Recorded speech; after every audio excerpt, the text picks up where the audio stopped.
नमस्कार। वर्तमान वैश्विक स्तर पर युद्ध की विभीषिका जो पिछले कुछ वर्षों से देखने को मिल रही है, ऐसी स्थिति में भारत ने अपने रक्षा बाजार को निरंतर आगे बढ़ाने का प्रयास किया है।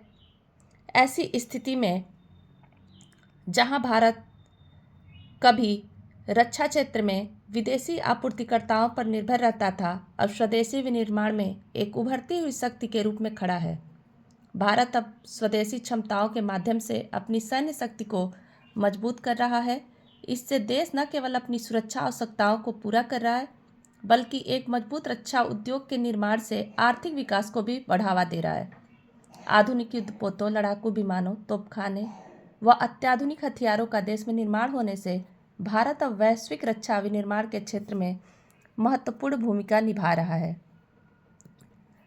आज दुनिया के तमाम देश भारत द्वारा उगाए अनाज से अपनी क्षुधा शांत कर रहे हैं।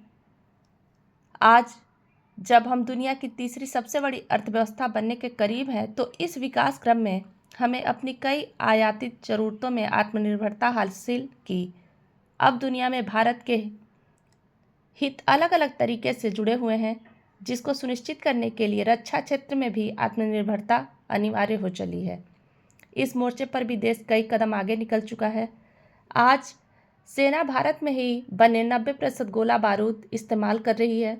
2025-26 में रक्षा निर्यात 62% बढ़कर 38,000 करोड़ पार कर गया। रक्षा खरीद में घरेलू कंपनियों को प्राथमिकता मिल रही है। अगर कुछ बाहर से खरीद रहे हैं तो वह है तकनीकी हस्तांतरण या सह उत्पादन की शर्त। वर्तमान समय में भारत का रक्षा निर्यात निरंतर बढ़ता जा रहा है और आत्मनिर्भर रक्षा उपकरण और सुरक्षा संबंधी सामग्री भारत की एक विशेषता बनती जा रही है, जिस पर अन्य राज्य भी विश्वास व्यक्त कर रहे हैं।